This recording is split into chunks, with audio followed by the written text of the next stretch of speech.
These are the four most common mistakes I see people making in the gym when it comes to achieving their strength goals or body composition goals. Now, before I dive into them, the only reason I'm making this video is because I went through these exact same things. I want you guys to avoid that so you can start seeing results sooner.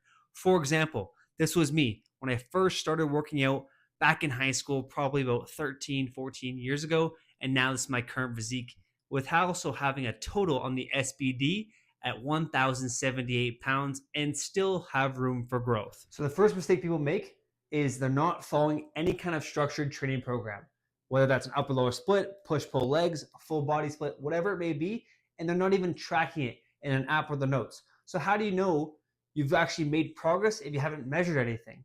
As the saying goes, what gets measured gets managed.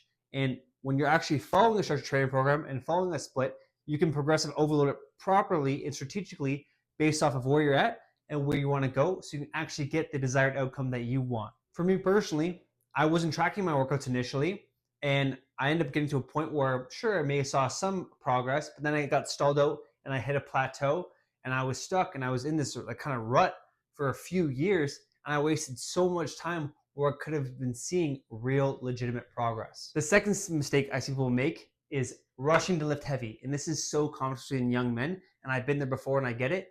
But when you rush to lift heavy, your body is not getting enough time to adapt to that new stress being applied. It's hard to maintain good form and technique, so you're more likely going to get hurt and hit a plateau way sooner. So it's better off to start lighter, even though it's easy in the beginning, lets you practice and prioritize good form and technique, and then build up in a slow and progressive manner. That way you reduce the risks of injury and you delay a plateau from happening, and you end up being way stronger, having more muscle, and feeling way better long term. The third mistake people make is not prioritizing sleep and recovery, which is so underrated. It's always in the mindset we think more is always better, but when it comes to our bodies, that is definitely not the case, because in the gym, we put the stress on our body, we tear the muscle fibers, but in order to build that and repair, it's in our recovery, it's in our sleep, it's in our rest days, it's in our nutrition. And if we're not doing that, we can't build muscle and we can't get stronger. So sleep is definitely underrated. Having a consistent sleep schedule and eating those good whole foods, high protein, and just doing that as consistently as possible. Which brings me to our last point. Point number 4 is not backing off the weight or incorporating deload weeks.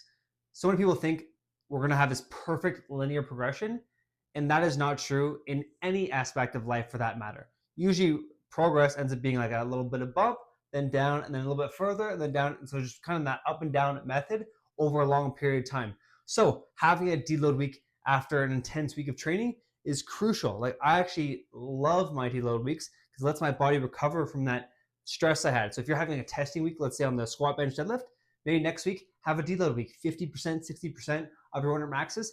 Let your body adapt and recover from that stress that was applied in the previous week and just get a little active recovery in. Or if you're at a mental block, let's say on a bench press, and you're just stuck at 225 pounds for 5 reps, you just can't keep it past that, back off the weight and rebuild back up again so you can get back further, so you can practice good form and technique.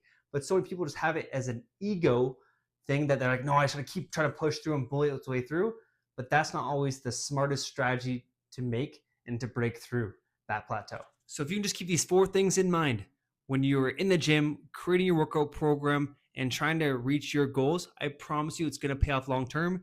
You just need to delay gratification, have patience, and trust the process. Because if I would have done these things when I first started training, who knows how much farther I'd be in my journey with my strength and muscle building. So I hope this video was helpful for you guys. If you have any other questions, comments, concerns, please comment below. I'd be happy to answer your questions. If you could subscribe to my channel, I'd be so grateful as you guys follow me and join me on this journey. And other than that, let's keep it hitting the gym. Let's keep chasing our goals, and we'll see you next video.